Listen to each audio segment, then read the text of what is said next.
Thanks to those joining me live and to those that'll be joining me on Archive. D-Style here. If you're listening on Archive, take a moment, throw a jab at that like button, and make sure you subscribe if you like the content, right?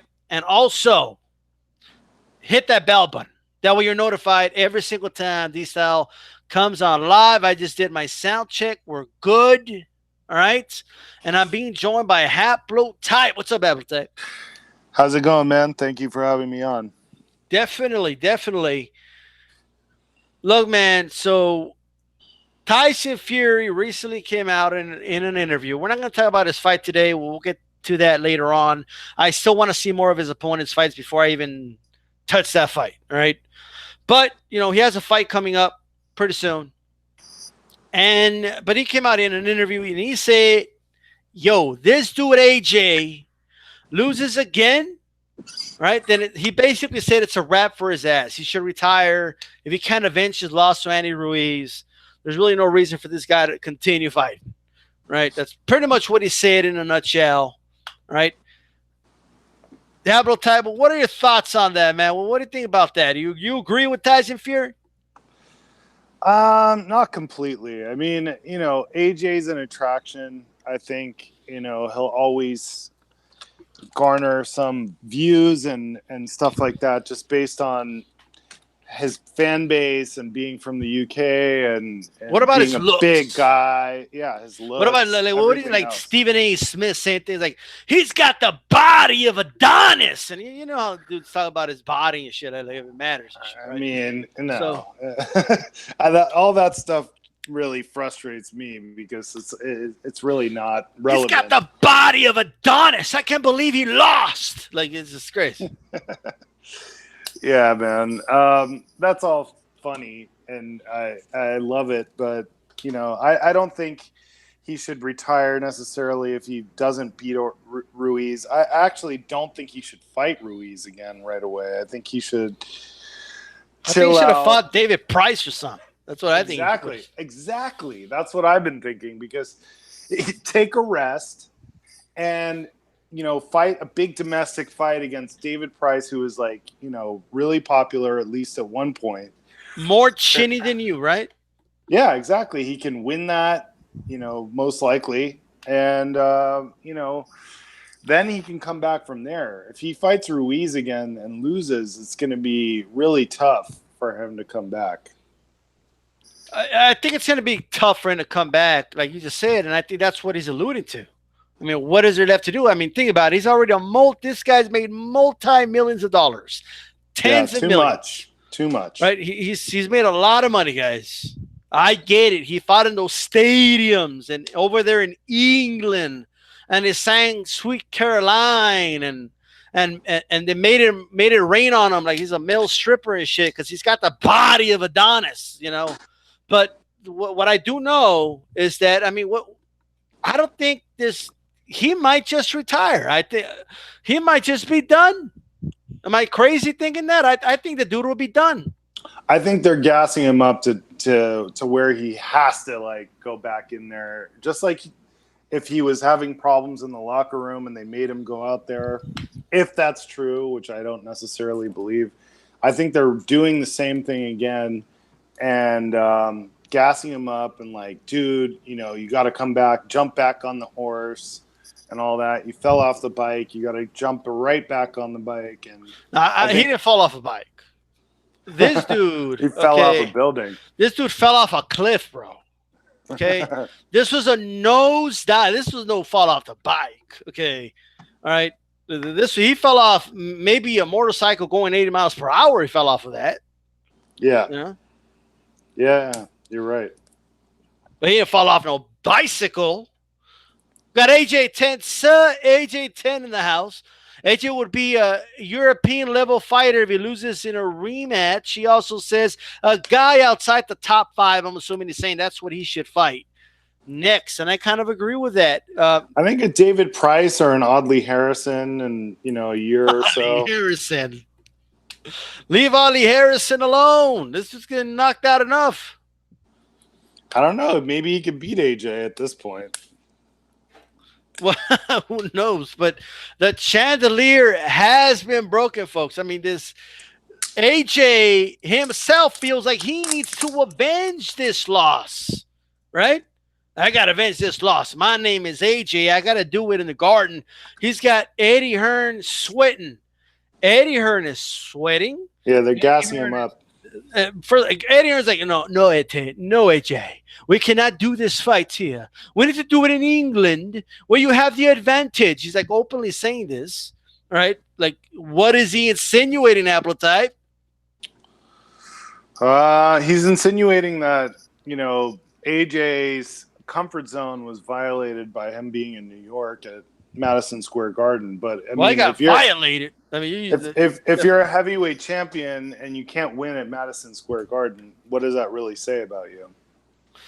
ladies and gentlemen, welcome to Madison Square Garden, the heavyweight champion of the world. You know, do you remember those days in the garden?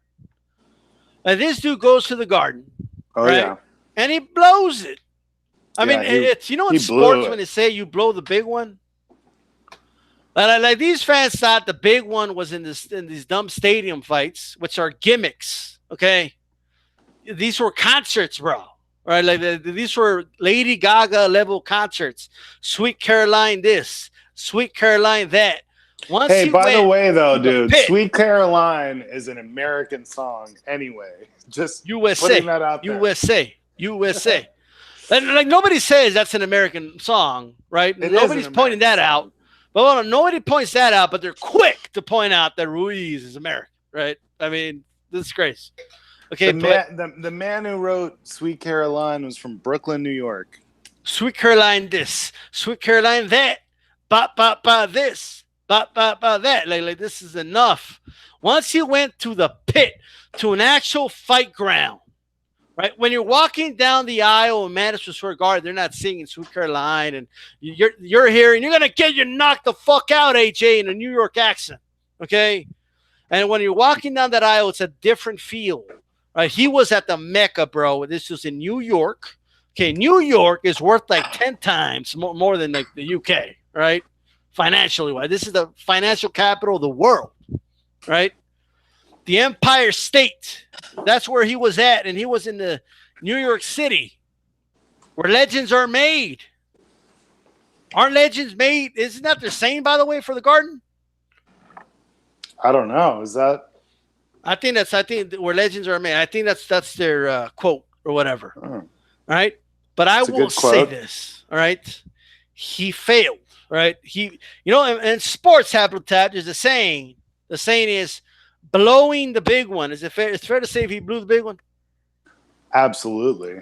I mean, he got humiliated by a replacement opponent, and he quit. That's the thing that I think that a lot of people keep forgetting to mention. The guy quit.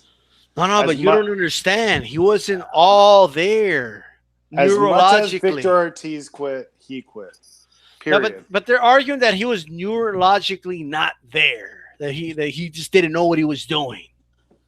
You know, he seemed to be landing to the left just fine. By the way, like he set up Ruiz with a nice left hook just fine before Ruiz ate it like a Snicker bar. All right, and I've been kept eating coming. Snickers ever since that fight. I'm craving to see this episode of D-Style Boxing Live. All right, here is brought to you by Snickers. All right, they're getting free advertisement from me. All right, that's how big this win was. A good candy bar. Yeah, Appleton, I know you feel like AJ has been protected, right? I do. Yeah.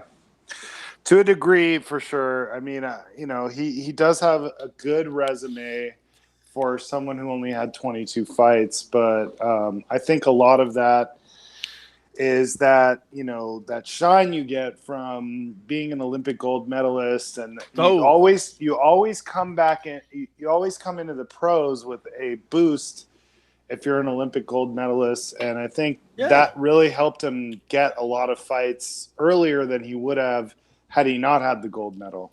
Yeah, I mean, look, I got this. I learned this from Blood Boxing. Shout out to him, by the way. Is Whitaker documentary. But Whitaker, and he had like $80,000 in his first fight. Oh yeah. Oh What's well, that Olympic team, at the '84 team, which I was there at those Olympics, and I actually saw Whitaker with my grandfather and everything. Shout out to grandfathers. God bless mine. None. Absolutely.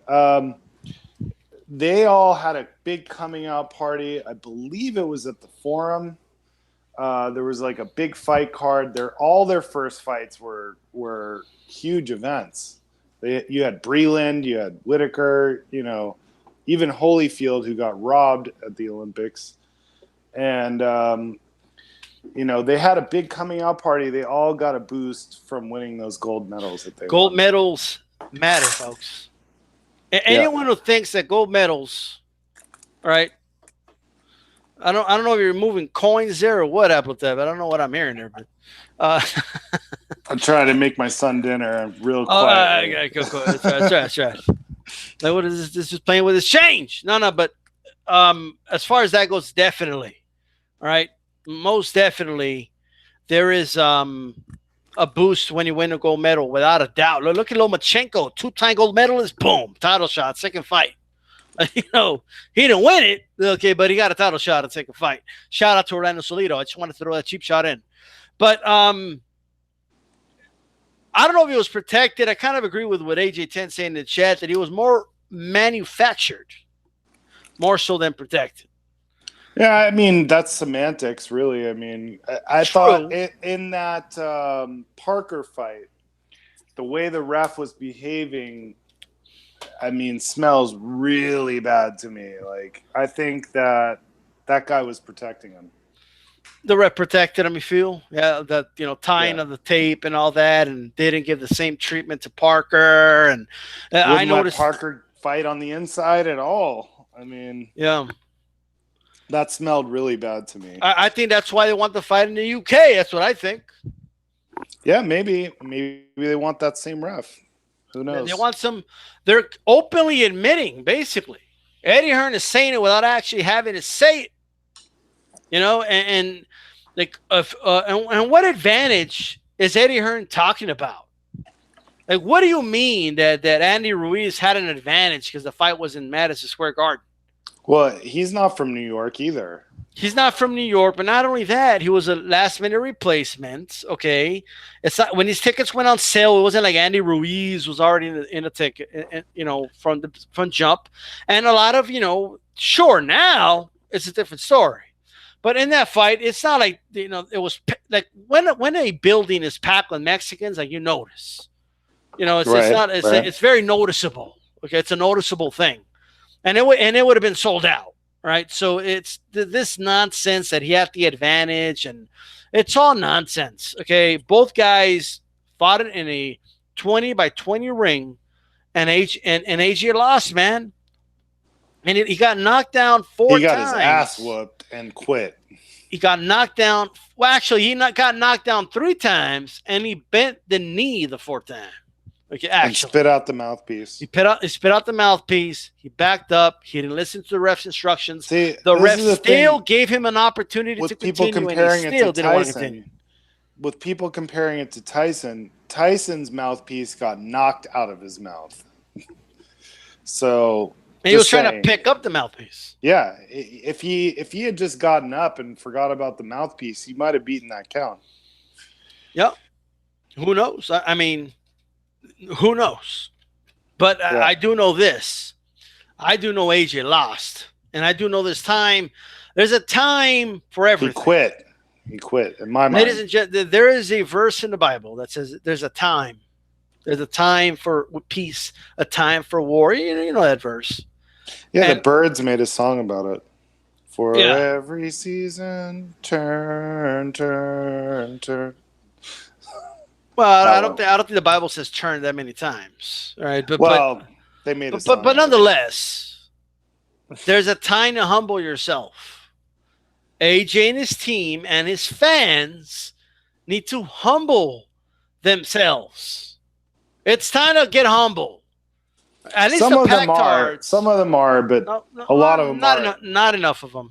A Not lot enough. of them are not. Yeah. Okay, they're making excuses. Oh no, because he got knocked out in sparring. Like that makes things better for him. I mean, let's look at every scenario, Haplotype. If he was Okay. knocked out in sparring, let's look at every scenario. Sure. If it's true, then that means when you spar someone, right? Yep. What is your team? What type of fighter does your trainer want to bring in? As a sparring partner? What type of, for the most part, someone who's gonna be able to sort of mimic the fighting style of the opponent, but not be that much of a threat to where they're going to hurt the champion's confidence. Right. Like someone who can emulate or mimic whatever the case is. And just like you said it.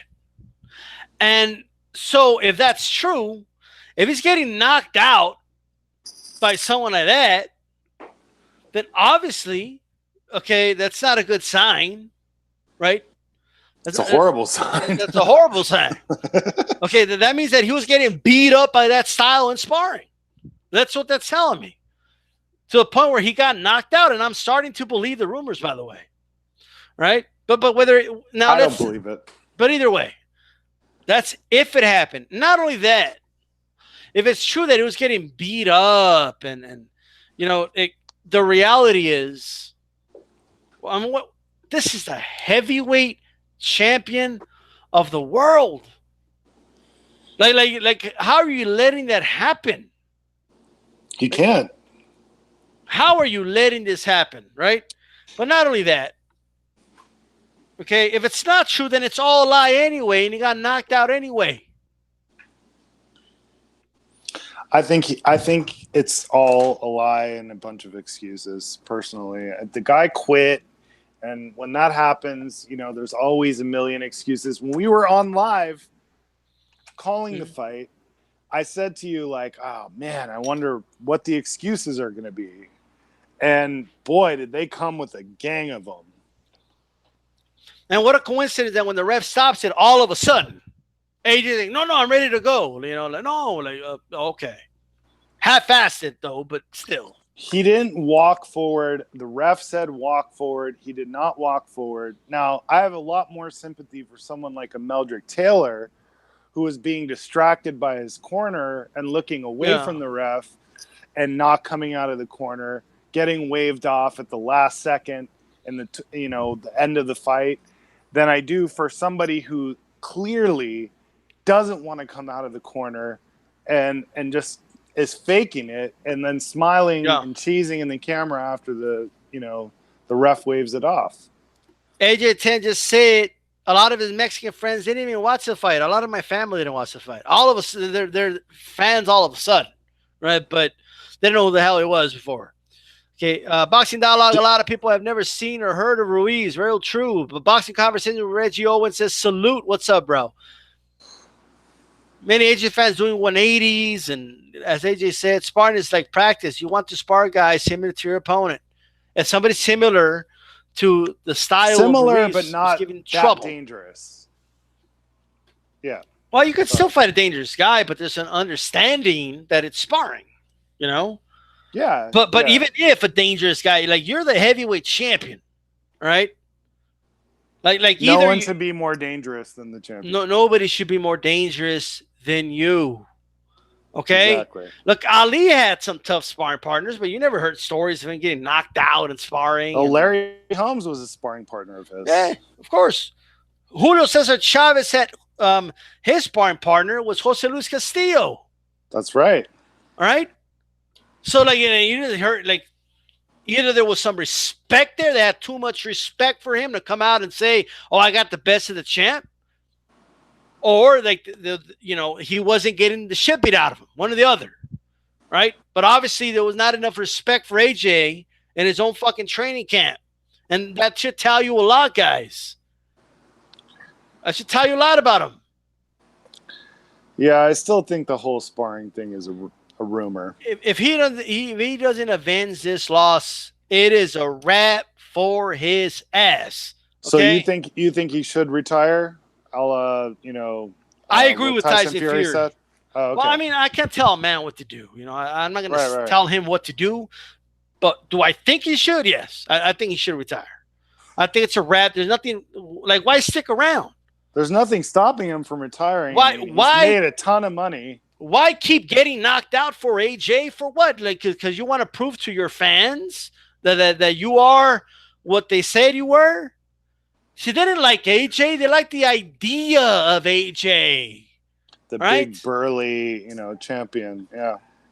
Like Stephen A. Smith liked the idea of AJ. He wanted to keep talking about the body of Adonis before every fight. Okay, Joe Rogan out here in the hall, man. You look at, have you seen this guy? I mean, oh my God, he's got the best body I've ever seen in the history of boxing. Like, what are these guys talking about?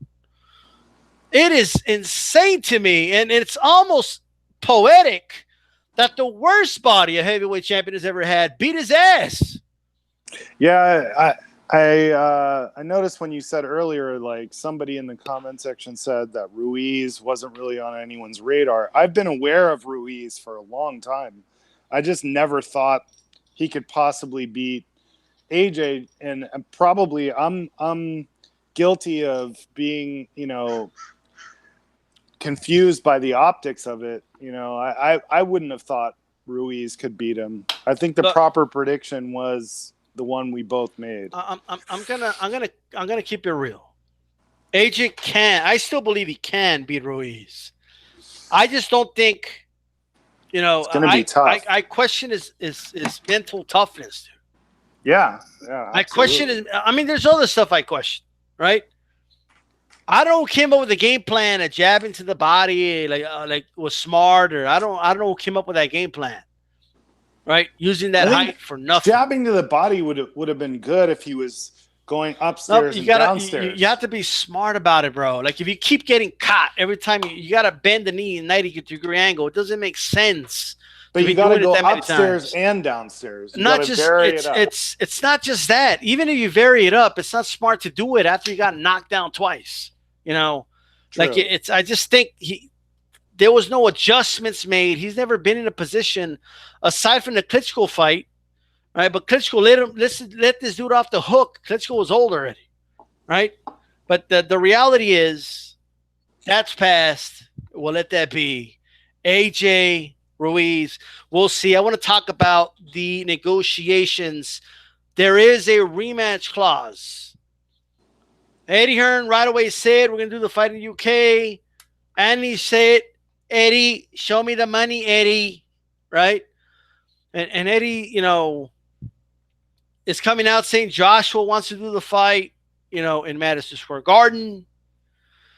People are comparing this haplotype to Rockman versus Lewis, right? I want to credit Joe Habib for this, right? Ringside reporter, but he talked about this, right? Lewis took Rockman to court, and he won the court case, right? Fascinating when you look at it. He won the court case. Don King wanted Rockman to fight one of his other fighters, and he wanted to set up a fight with Rockman and Tyson. That's what he wanted to do. Now, it's interesting. I mean, we're not going to talk about what would have happened there. I honestly think Tyson would have beat him, right? Ironically, he would have been world champion again, but that's another story. At least at that point of their careers. But Lewis, he won the case. And the reason he won the case because the judge basically struck it down and it went to the Supreme Court. Right? And they said, you got to fight him. You got to fight him. And if you don't fight him, I don't know what the status of the belts would be. Right? But he would have been out for a year and a half, 18 months. Now, here's the differences between the two cases. One, Rockman didn't want to fight Lewis at all. It wasn't about location. It wasn't about money. It wasn't about any of that. He didn't want to fight him, period. Don King wanted to go the Tyson route, right? Now, this is not what Andy Ruiz is doing. When Andy Ruiz says, I want $50 million to fight in the UK, he's not saying I won't fight him. You could argue he's pricing himself out from fighting in the UK where they're openly saying they're going to have an advantage. You can argue that, but the reality is he's not saying, no, I'm not going to fight you. Okay. He's saying we need to negotiate this, maybe amend some of this stuff, and the reality is Eddie Hearn has his own damn, agreement with the Zone. The Zone wants to fight in the U.S. Ruiz and Al Heyman know this. Okay. So at the end of the day, and even AJ himself is saying that the fight's going to be here. Okay. Or he wants the fight anyway to be here. I think Eddie Hearn, all right, he's in a tough position right now. HAPLOTYPE, if you have to guess, where's the rematch going to take place? I mean, the way it's looking right now, Madison Square Garden, because AJ wants it there for some reason. I mean, it's almost like he wants to lose. I'm going to give him credit. He wants to avenge his loss. I got to give him credit for that, and he wants to do it in the same building. He wants to right the wrongs. I'm going to give him credit for that. I think it's a dumb move. I mean, some say dumb, some say courageous. But it's courageous, but sometimes being too courageous can be dumb. At the end of the day, I'm going to give him credit for that. Like I'm not going to any fighter that says, "Nah, I'm going to go back to the same spot where I lost, and I'm going to go after those demons." I'm going to give him credit for that. Right now, whether we think that's dumb or not, that's yet to be seen. Okay, whether it's a dumb move or not, we yet to see that. Right, but because what's going to happen is going to happen, in my opinion, regardless of where the fight happens. Right, but I do know that Eddie Hearn, right, is in a really tough spot here. All the Eddie Hearn fans, he actually has fans. You know that, right? He has fans. Absolutely. Okay, they're coming out saying, no, it's in a contract and it's going to be in the UK and that's it. Anyone who doesn't think that they don't have some leverage to negotiate is crazy, right? They're not going to go through months of litigation and then after that, wait for the court date, and they don't have time for that. Okay, that could be a whole rolling year for all that to take place. So at the end of the day, they're going to have to compromise somewhere, and part of that compromise might be that the fight's going to happen again. It might not be New York. I mean, I think it's better for Joshua doing New York than LA, okay, or Las Vegas. Definitely. Okay, or Mexico. Okay, I think that'll be horrible for him. If Joshua boxes in Mexico City, that'll be horrible with the elevation over there.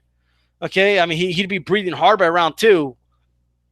So we have yet to see. Even Denver would be a problem. Definitely mile high. All right, but Denver doesn't get, come on, yeah. I'm just saying, Denver's there's a lot world championship fight. Anywhere except New York will have even more of a Mexican fan base. Denver, LA, Dallas, Mexico City. He should avoid that. He's better off in New York than any of those places, for sure. Dark Truth comes in and says, yes.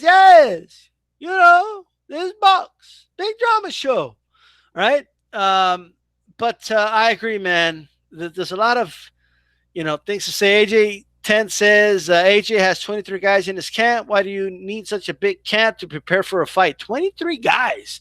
I don't know. Maybe he has a masseuse, maybe he has like a sports psychologist. He's going to need a therapist. Probably has a strength and conditioning coach or two. Right. Then he has like a sculpting coach to help him with his bodybuilding. The body of Adonis, So like Stephen A. Smith likes to say, So, he needs his Instagram, the guy that takes the pictures for Instagram. Right. Absolutely. You need that person.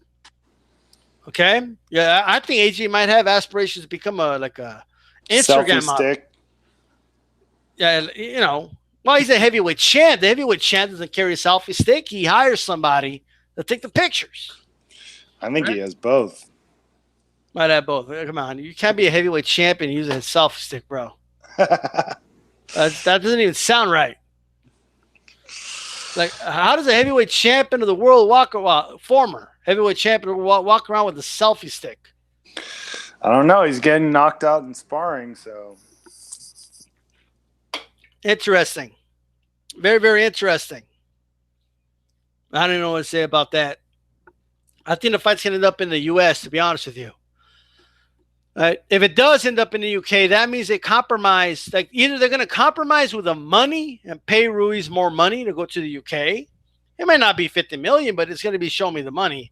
Or they're going to compromise with location. Period. yeah, it should be in the U.S. because you can make more money here. Just the bottom line. The 50 million, I think, isn't necessarily out of the question. I mean, when AJ asked for 50 million, they got it for him. So yeah, they did. Well, thank you everybody that's joining me live. For those listening on archive and live, make sure you throw a jab at the like button. Make sure you share the video on your social media. And this is a daily reminder of what I forgot what week this is. Well, what week is this, Haplotype? There's something special about this week. Marquez Appreciation Week. Marquez of Queensberry Appreciation Week. This is Marquez of Queensberry Week. Okay, we got some polls up, and I want to talk to you about these polls, Haplotype. Right? Sounds good. Well, first of all, has Haplotype himself voted on these polls yet? I have. Yes, I have. Right. So first of all, let's talk about the lightweight time. When he was a lightweight champion, I think there's no doubt that when he was the champion, he wasn't just a titleist. He was the lightweight champion of the world. Is that safe to say? I think so, yeah. I think he was the man of that division, right? He had three spectacular performances, in my opinion. He had 2 fights with Diaz, but the first fight especially is the one I'm talking about. He had a war with the prime Juan Diaz. He had a really, to me, at the peak of Casillas' career. And then, of course, an aging, but still really good and crafty Joel Casamayor. Yeah. Let's just kind of touch on those fights. Before you tell us. My favorite. Don't tell us yet. Don't tell us yet. Okay. All right, first, let's talk one at a time. Casillas fight, what do you remember about that fight? I remember Casillas was walking him down, trying to bully him, and Marquez was walking him into shots. Yep. And scientifically sort of, used Casillas' aggression against him and ended up, getting him out of there in the end. I also remember, wasn't it Casillas' brother or someone had died, and he really wanted to win for that reason. It was, it was a little sad. He got beat. Bad. I'm gonna do a video about this fight. I love this. The story of this fight was amazing. I actually thought the fight was amazing. Right? Yeah, it was a good fight. Because it showed to me, Casillas had wins, but I actually believe this was the best performance he ever put on in any fight. Even though he lost and got beat up bad, it was the best Casillas I ever seen. Right? And he went to that ring, man.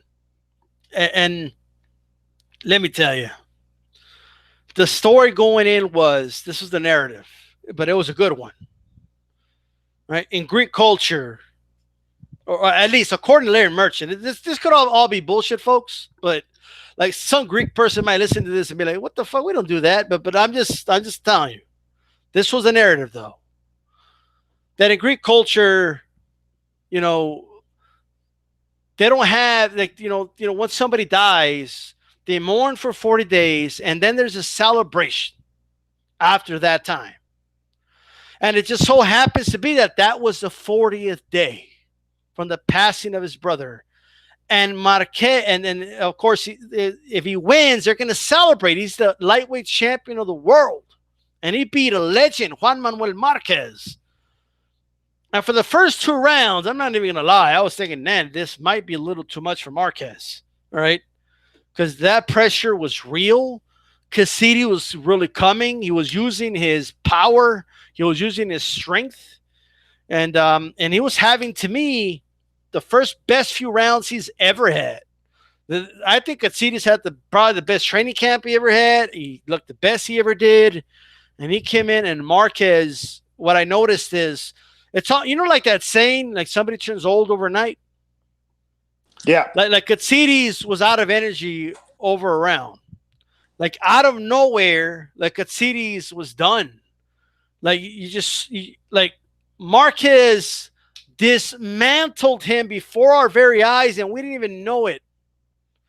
Right? The trained eye knew it.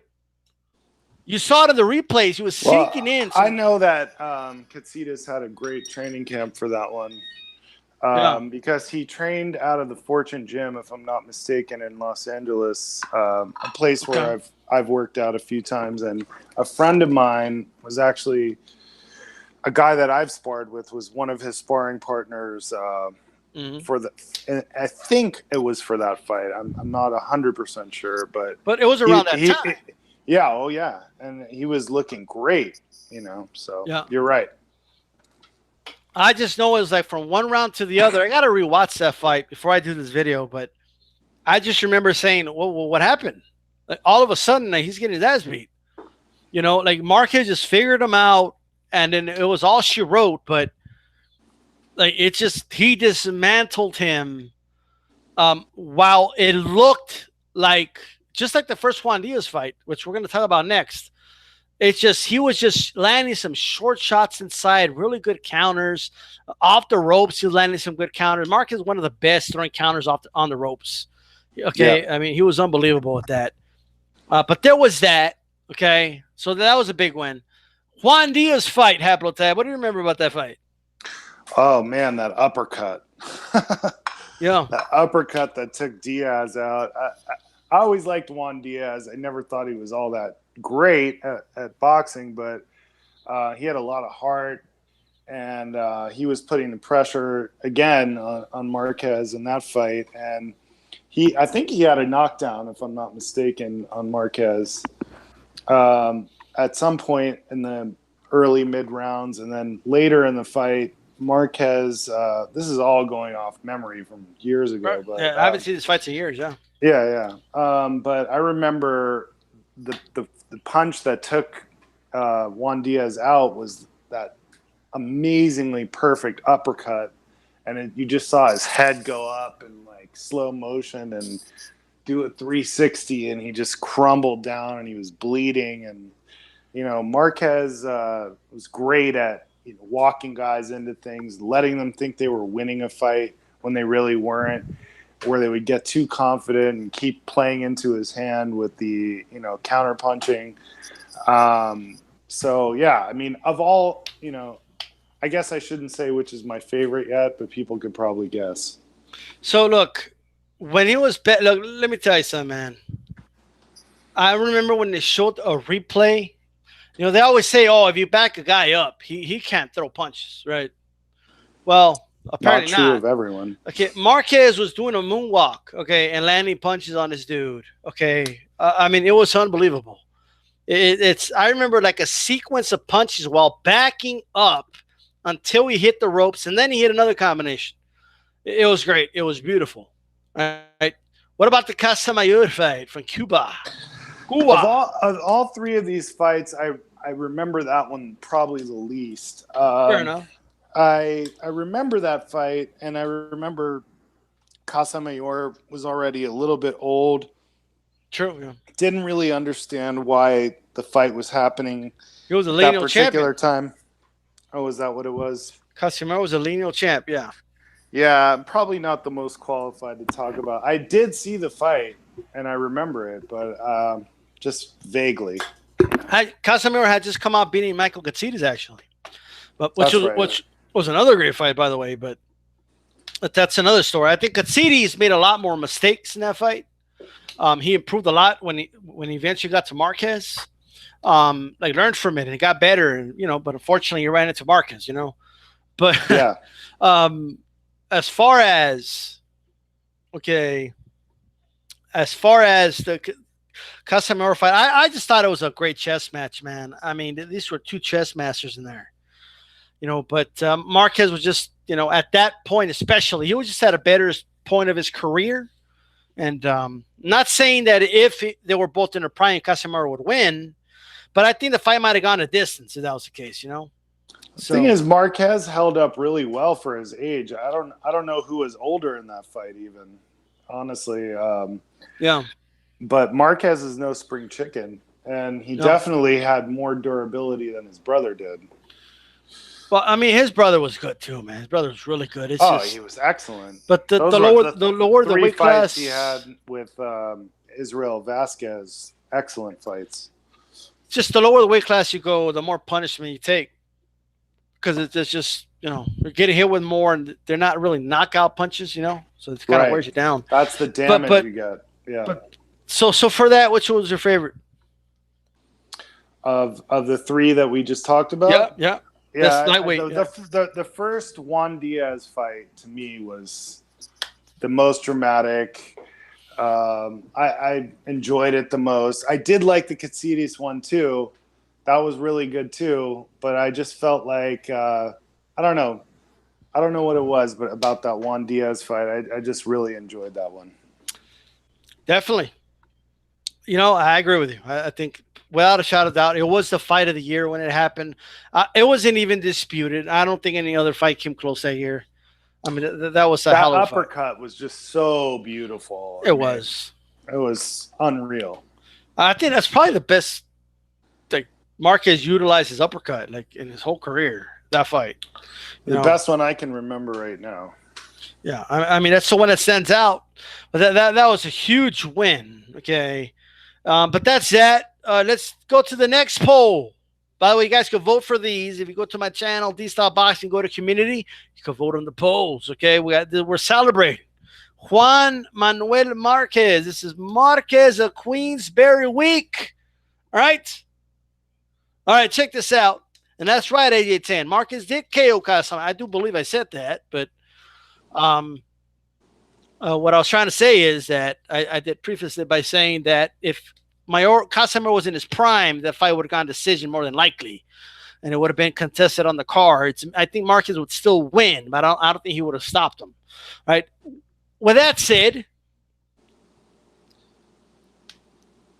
HAPLOTYPE, you there? Yes, sir. Yeah. Okay, I got you. So these are the names. Okay.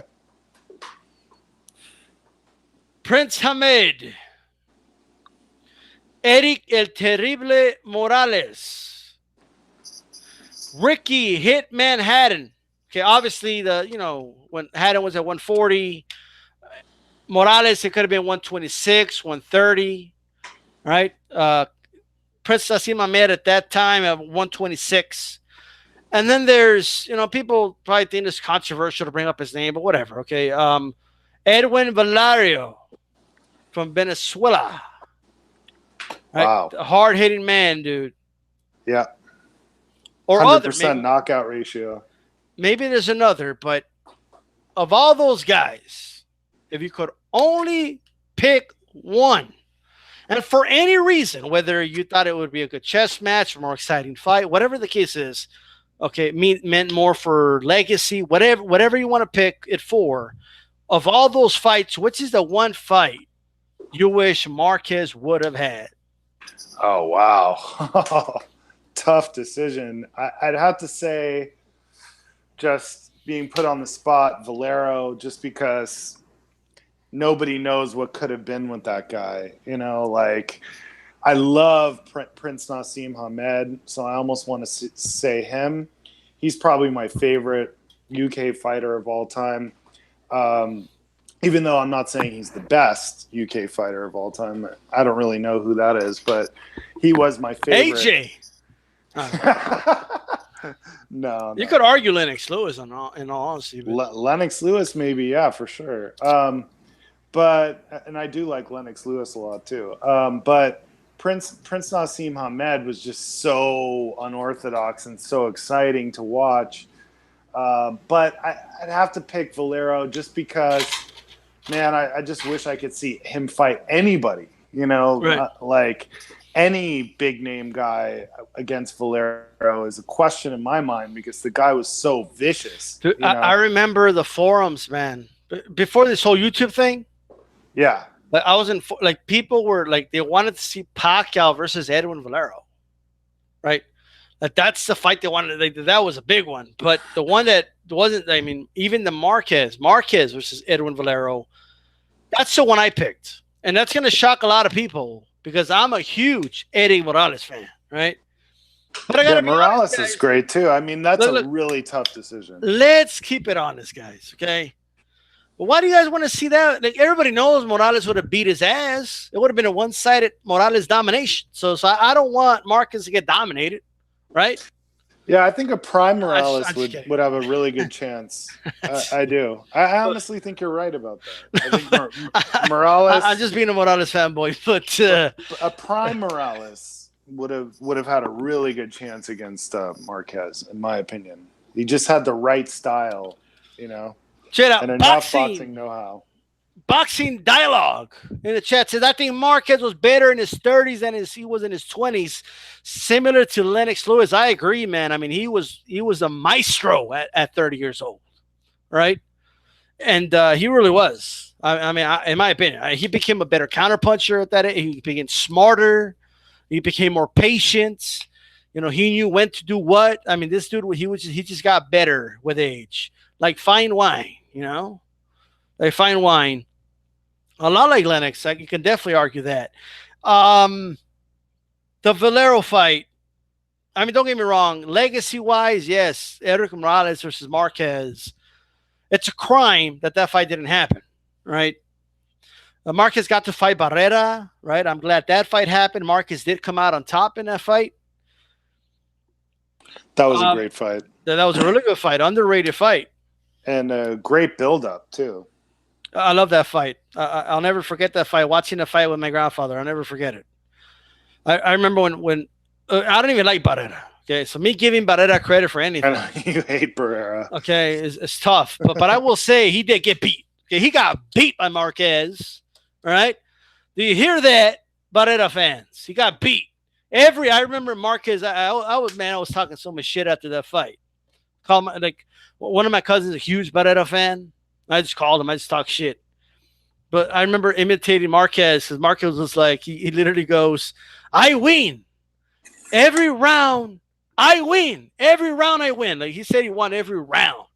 Let's walk around telling everybody he didn't, right? But I just went around saying he won every round. The one time he spoke English. Yeah, every round, I win. Every round, right? But that I don't know which interview I like better, when he knocked out Pacquiao or that one, right? But or the sombrero one after the third fight. Remember that shit? Okay, they went back to the dude was naked. He was butt naked. Oh yeah, with the sombrero. He was covering himself with the sombrero, dude. Like, what are you doing? Like, after the third? He couldn't. He felt so robbed. He couldn't wait to just undress and get the fuck out of there. They were like, "No, we got to do an interview. Give me that sombrero." Right, but yeah, he was salty as hell after that third Pacquiao fight. So yes, and look, I put the Ricky Hatton one there. I'm kind of surprised it got so few votes, but I think Ricky Hatton versus Marquez would have been a war, man. Like I know a lot of people think just because he got knocked out by Pacquiao and I don't know. I think Hatton may have been tailor-made for Marquez. I mean, so was Diaz, though. So was Diaz, and so was Caceres. Yeah, you know what I mean? Like, I think Hatton is a better. I think he's a better fighter than Juan Diaz was. That's my opinion. Okay, yeah. But I mean, Juan Diaz isn't going to beat a Casa Soup, bro. Right? But Hatton's style was a little bit different than Juan Diaz. No, but Hatton was going to be holding Marquez on the inside. Yeah, holding. He wasn't going to fight. True. I'm not even like, but I still think it would have been a good fight. Marquez would have knocked him out. Okay, it would have been a good knockout, like around the late rounds. He would have stopped Hatton on cuts probably. So let me take it back. Not knockout, but TKO stopped on cuts. It would have been stopped because I think he would have knocked him out. Well, TKO for sure, but nonetheless, because Marquez never. I mean, aside from the Pacquiao win and later in his career, he wasn't really like knocking dudes out with one punch. You know, he was systematically breaking these guys down. And yes, he would finish them very well with some good punches. But Haddon would have been at 140, so I assume that it would have happened at that point where Marquez had moved up and he had what's his name? At 140, day of the fight, he weighs more than Marquez by at least 8 to 12 pounds or so. He would have been heavier. I'm telling you, man, like it would have been a great fight, bro. If the Katsides fight was a great fight, this would have been an even better fight. Like maybe you're right. Maybe you're right. You could be right. Don't get me wrong. Not better than Morales or Naseem Hamed would have been awesome, right? Yeah. And it's going to sound, I know it's Marquez week, but it's going to sound controversial that I don't know who wins that fight at 126. I don't. Because this is not Marquez at 30 years old. You know what I mean? Like, this is a younger Marquez, still a good fighter, but, he lost fights with Chris John. He was still coming, he could have lost that fight. So who knows? But I think it's tough to say because Hamed's style was so unorthodox. I mean, I've never seen a guy lead with a right uppercut.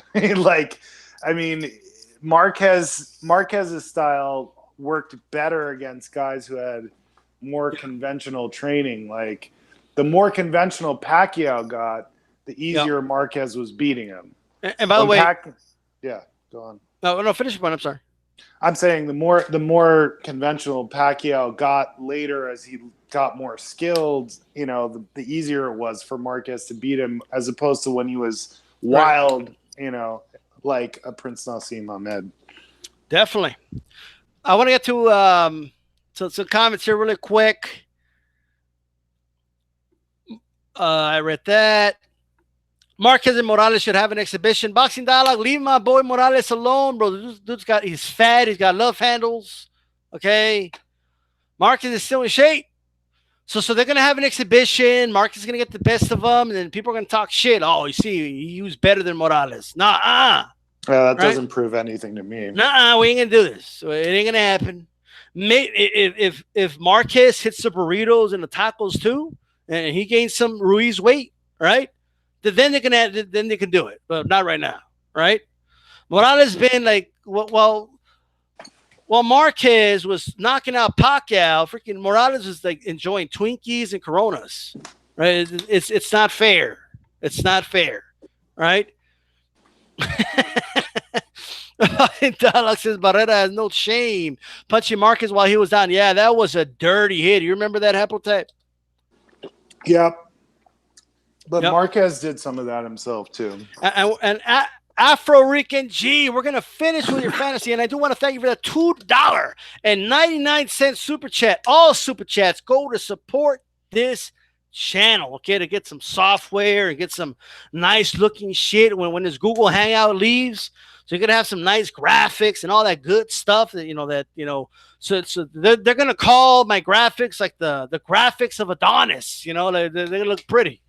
But it all goes. Stephen A. Smith is going to comment on it. D-style boxing, his channel looks like Adonis, but Marquez will kill Haddon coming in 9th round. I want to get to this.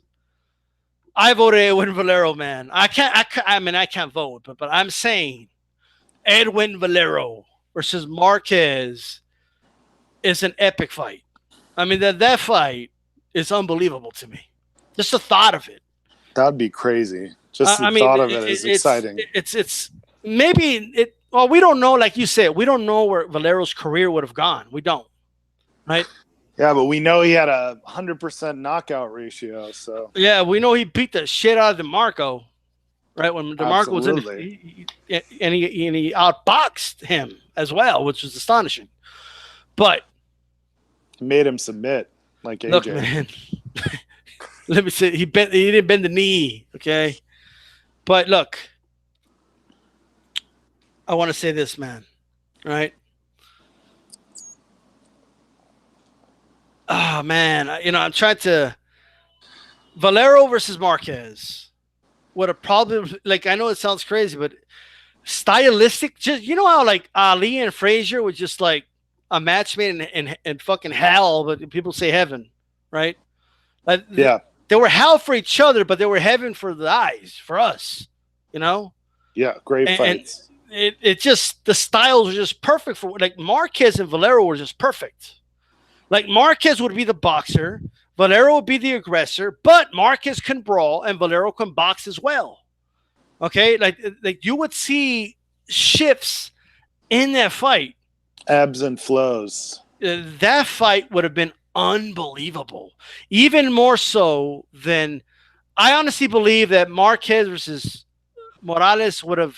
People think it would be. I don't think it would have been a war. I think it would have been a chess match. I honestly believe that. It would have had some, just like the Barrera fight did. Machismo in there. They would have changed. It would be exciting, but not Right. fight of the year exciting. You know, that fight would have been more like a legacy fight, stuff like that. But Valero versus Marquez, as a fan, dude, that would have been unbelievable. Like, It would have had the potential to be like a Hearns Leonard, where there was a shift and one guy goes from being boxer to the puncher and vice versa. Like it could have been really great. Yeah. no.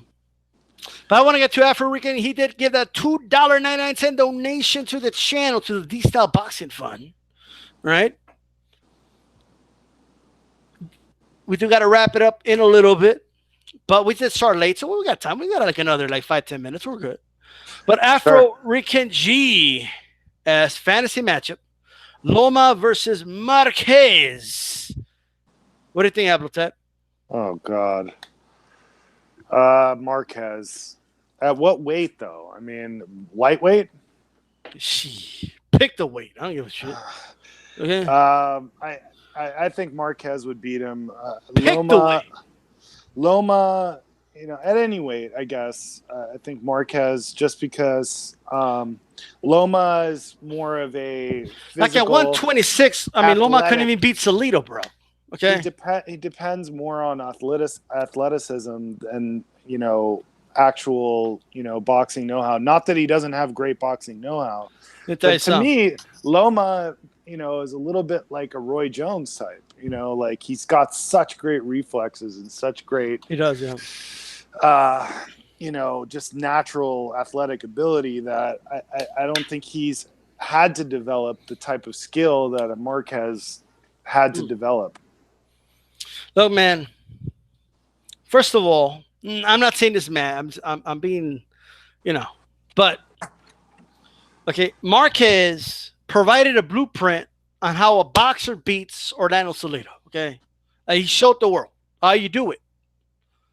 Right, like that. All Loma had to do was follow it. He couldn't do it. Right. But in all seriousness, well, I mean, it was his second fight, right, or his third fight, one or the other. But no, you know what though? He had those World Series of. Yeah, that's true. I mean, there's no excuses. He was already having. But it was a close fight. Let's not, it was a close fight. It was a close fight, but he lost. Right. True. Marquez dominated Salido. All right. It was a good fight. Don't get me wrong, but he beat him. He beat him good, right?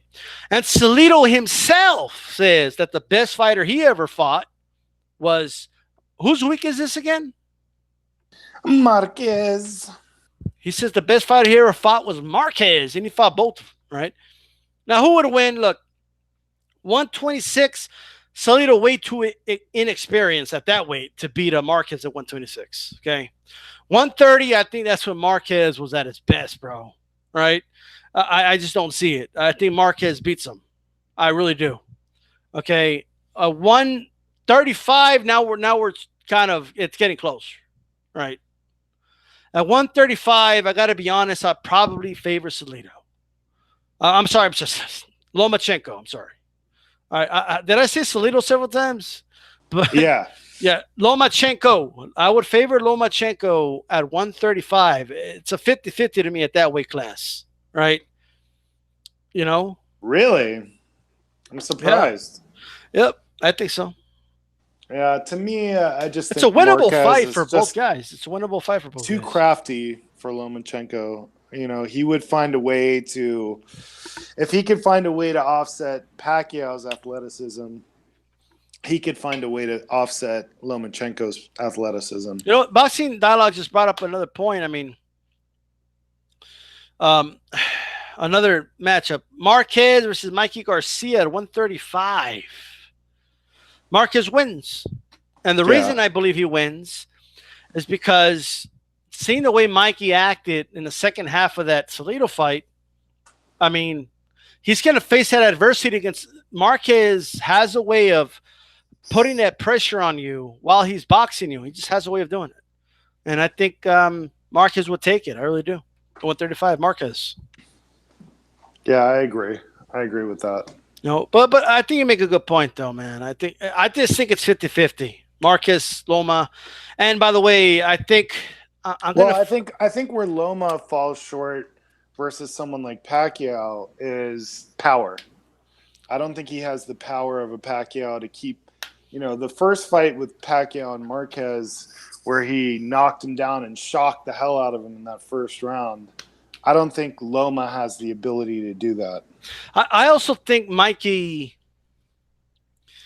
Marquez is going to put punches together, man. And I don't think Mikey's fought a fight at that pace, and Mikey likes to be comfortable in there and control the he's going to be so uncomfortable in there. It's not even funny. Right? It's not even funny. And Marquez got a chin, bro. You know how many times Marquez got knocked out, Haplotype? Knocked down. No, knocked out. How many times did he get knocked out? Oh, I don't know. How many? Never. This man never got knocked out. That's what I suspected. I mean, Marquez has a dictionary in his house. I swear to God. And when you open a dictionary, you can't find the word knocked out. Like you can't. It's not there. Knockout isn't there. He would definitely go down. I mean, he was a throwback in that sense because I think back in the day, there was no fight. Fighters would get knocked down, and it wasn't such a big deal. Let me ask you something about that. AJ gets knocked down 3 times in the first round by Ruiz. Does it get up the third time? No. I doubt it. I seriously doubt it. I think he's like, I'm done. They wave it off. Marquez got up, bro, 3 times, and he said, nah, I ain't done. And then he popped back up like the Undertaker, and Pacquiao even hit him while he was down that third time. It was pretty funny, and he still got up. So, yes, look, I'll give Garcia this. At 135, he probably knocks down Marquez. Probably does. He probably catches him with a good right hand, knocks him down, but Marquez does get up, right? Marquez does what he gives that look, and he goes, okay, right? And he gets back up. Right, so that's that. Afro Rican with another $2.99 super chat to the D-Style Boxing Fund. All these funds go to the future of this channel and improving this channel because I want this channel to have the body of Adonis. Haplotype. Right? Like AJ. Yeah, I just don't want to. I don't want the channel getting knocked out like AJ. Right, but I wanted to, just to have the greatest body we've ever seen. The greatest body of work. Anyway, I think the channel should have the chin of Adonis, unlike AJ. Yeah. Oh, I remember. Joe Rogan said he looks like he was made of granite. He said, I mean, the over infatuation of this dude's body is unbelievable to me. And by the way, I don't get it from Joe Rogan though, because he's someone who should know that what your body looks like doesn't necessarily translate into winning. But it looks like he was made out of granite, though. You don't understand. Like this is granite, But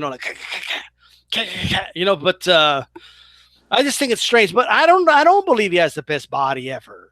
Like that's Ken not. Norton. Everyone knows like fighters' bodies are different than bodybuilders. Everybody knows that. Ken Norton had a very good physique, actually. But was it the body of Adonis? I mean, maybe. Look, to me, look, let me tell you something. Muhammad Ali, right, had a great physique. You could argue the perfect physique, especially for his height, for his size, right? Muhammad Ali was a middleweight, okay, that fought at the speed, okay, and the pace of a middleweight. A heavyweight that fought at the pace of a middleweight. Of a middleweight, yeah. Did I say that? Right. You said a middleweight that fought at the pace. I apologize. He was a heavyweight that fought the pace of a middleweight. It's been a long day, guys. Okay. All right, but check it out. Afro-Rican. What about Gamboa versus Marquez at 135? Oh, We have to jeez. answer. He did donate $2.99. We got to answer this. What do you think happened with that? Oh, man. I don't know. I got to go with Marquez again. I mean, Gamboa had all the tools, and he may be able to do something, get a flash knockdown or something, but I just think Marquez was way mentally stronger than Gamboa. Oh, definitely. I think Marquez wins too. No doubt. I think it goes a lot like the Crawford fight went. I think Gamboa outboxes Marquez early, but I think Marquez had this thing. I forgot I said this once, but I remember I did a video, right? Yeah. Years ago. And I said, Marquez's style is I figure fuckers out style, right? Like he just figures you out, right? There's only one guy he didn't figure out, and we know who that is, right? Right. Okay, that was a Mayweather fight. Now Mayweather was a lot longer. This was a weight class where Marquez had love handles and shit. Mayweather had a ton of advantages. He had a lot of advantages. Okay, plus Mayweather in his own right is a great fighter as well, probably one of the best ever. Right. So whatever. One of, not the best. Okay, but one of the best. But Marquez, all right. I mean, I just think he would figure Gamboa out. Gamboa, as good as he is, and all the amateur pedigree, and he's a gold medalist, and I think you could argue he had the body of Adonis too, whatever, right? But I just think Marquez would figure him out. I think either it ends by decision, but Marquez comes out with 7-8 rounds won, or Marquez stops him late. Okay, that's how I see it. Yeah, I kind of agree. Marquez is the best combination counterpuncher I've seen. Yeah, man. You gotta love. What you gotta love about Marquez is just his counterpunching ability. The dude could brawl it out as well. Like they say. I'm sure you're familiar with these terms, maybe Haplotype, but era boxeador y fajador, right? He was both. Yes. Podía fajar y podía boxear, right? He could do both. He could box and he could brawl it, right? And although fajador isn't quite brawler, but it's the best word I could find in English. But nonetheless, right? Puncher, maybe. Yeah, you could kind of. There's no really good translation of it. No, I think you have to explain it. Like I think it's a fighter that like brawls it out. Isn't overly defensive. Let's say it's more offensive. It's more offensive minded. And it's more like fighting on the inside and mid-range, getting the best out of combinations, stuff like that, right? I mean, but it's not quite brawler. Like maybe destroyer. I don't know. Destroyador, like Andy Ruiz, right? Like fajador, like someone who breaks you down and just, crumbles you. Yeah. Look at this. Boxing Dialogue says ripped, chiseled bodies are out. Round, tubby bodies are in. I want to give a shout out again to Afro-Rican supporting the channel. Again, all super chats go to supporting the channel. By the way, guys, look, I understand. Okay. It's not everybody could be around giving money every day to a channel. I get it. You don't have you can share the chat. You can share the video. You can like the video. You can post a comment on archive. There's many ways to support this channel, right? All that helps. The algorithms help, the whole nine, right? Make sure you check out my Chavez. Liking the video helps too. Yeah. Just at the very least, hit the like button. Exactly. All right. But I want to thank you guys a lot, man, for tuning in. And I was one more comment here, and we got to roll out. Level 2 Boxing says, I always thought Marquez style would have give Spence trouble, but he showed his last fight that he can fight behind a jab and be patient. Plus, I mean, the style, yes, probably, but Spence is too big for Marquez. Okay. Yeah, Spence is sort of starting his career, and he's already, outgrowing the welterweight division where Marquez started at much lower weights Yep. and, had to really, train hard to even get to welterweight and didn't really, other than the Pacquiao fight, Yeah. belong, I think, in that division. In fairness, I don't think he's saying like those two. I think he means the style. But I don't know anyone at welterweight that has that style of Marquez right now. All right, but No, there is nobody. it'll be interesting. Like I would love to see a guy with a style of Marquez at like 147, 154. I would love to see that. Anyway, yeah. No, I don't know if the style works at heavyweight and stuff like that, but the Marquez style, you got to get hit. He doesn't get hit a lot, but he has to get hit a little bit. That's why he's. I think it will work at heavyweight because he when it came down to bite down on that mouthpiece and really sit in that pocket and throw that big punch, he was able to do that too. So could work at heavyweight. I agree. Well, one more. We got to go. Man, everybody's throwing these fantasy matchups only because it's Juan Manuel Marquez week, okay? Because it's Marquez at Queensberry week, right? Maidana versus Marquez. Look, I got Marquez. Maidana was having trouble with the old, out of shape Eric Morales, okay? I'm just saying. All right. Is this Chino before he learned how to use the jab or after? Well, the Chino that learned how to use the jab was fighting at 147. I mean, Marquez never really fought there, so. I mean, we're talking, I think, 140 or below, Marquez beats his ass, right? Yeah, 147, it's a tough fight because, it's a tough fight. Generally speaking, I'd say Marquez would probably win, but Chino had so much determination and grit, I wouldn't count him out necessarily in any fight. Well, look, from 140 before, I mean, Chino was just, I don't know, man. I think Marquez picks him apart. Chino at 147, where he did definitely. Maidana 2.0, I call him, right? The T2000 version of Maidana is just different, right? Like the Maidana that fought Mayweather is not the same guy, but it's not the same. He improved. He kept improving. Yeah, it's not the same guy that fought Devin Alexander. You know what I mean? We're absolutely not. Two different Maidanas. So, yeah, I mean, 147, it's a tough fight for Marquez because, I mean, at that weight, I mean, Maidana would just have that huge size advantage, So, and he could punch like an MFer. That's a great example since we were talking earlier about bodies of, how you can't just judge someone's punching power on how many muscles they have because Maidana never really had that muscly physique. But, man, could he punch. Yeah. Love the comments, guys. Marquez could take 2 to land 1, see the first Diaz fight, and then that's level 2 boxing. Rascalat 222. Haven't seen him in the chat in a while. Welcome back. All right.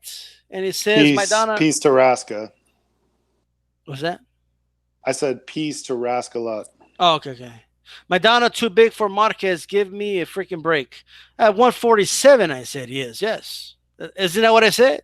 But 140 and below, Mark, especially, we got to put it in perspective, right?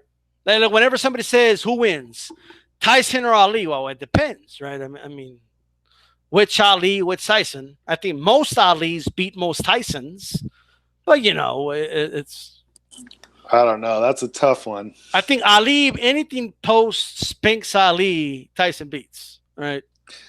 See, I think with that one, a lot of people lose sight of the fact that Ali's style wasn't really designed to beat Tyson's style, where Tyson's style was designed to beat those Ali type fighters. So I don't know. Like those weren't the prototype, though. You know what I mean? Like those weren't they weren't the original. Like they weren't the masters of that style. They were just like anybody could try to fight like Floyd, but like you could try to mimic the shell and all that, but not everyone's going to be as good at it. I think the best case example of it is probably that Holmes got destroyed by Tyson. Yeah, but come on, man. This dude was almost living in a retirement home, bro. But he went on to have some pretty good wins after that fight. Yeah, he beat Mercer. That was a really good win. Yeah, I agree. I think the it's not so much that he beat Holmes. He beat Holmes the way he was supposed to beat Holmes, right? I mean, he went in there and like the way he beat him out. Yeah, the way he beat him out. But I think one of the toughest ones to call in all of boxing history would be, you know, the Tyson that beat Spinks and Holmes and Berbick versus the Ali who beat, you know, Cleveland Williams and Sonny Liston. And like, that's a really tough fight to call. I want to give a shout out to everybody in the chat. I want to thank Haplotype for joining me here. Much appreciated. Right. Thanks for having me on. This is Juan Manuel Week, guys. Appreciation Week. Hashtag Marquez Appreciation Week. This is Marquez of Queensberry Week. More polls coming out. Don't forget to vote on the polls. Don't forget to share the videos. Okay. We'll be working out some Marquez stuff, you know, and then we'll figure out who we're going to appreciate next week. Let's get this, you know, movement going a little bit. Right. Let's, you know, vote in the polls. To do some videos, okay? If you do a video and it's about Marquez, I will share it on my channel. I don't care if you have 2 subscribers, okay? I will share the video, right? Just let me know, of course. If I don't know about it, I can't do it, right? You know, so sounds good to me. Yeah, it's just you know, just put it out there. Shout out to Boxing Conversations with Reggie Owens, who was in the chat, and everybody else, man. Rascalot and AJ10, Boxing Dialogue. All you guys, all right? Level 2 boxing, everybody. Remember this, okay? This is DSTYLE Boxing. Keep it boxing. I'm out.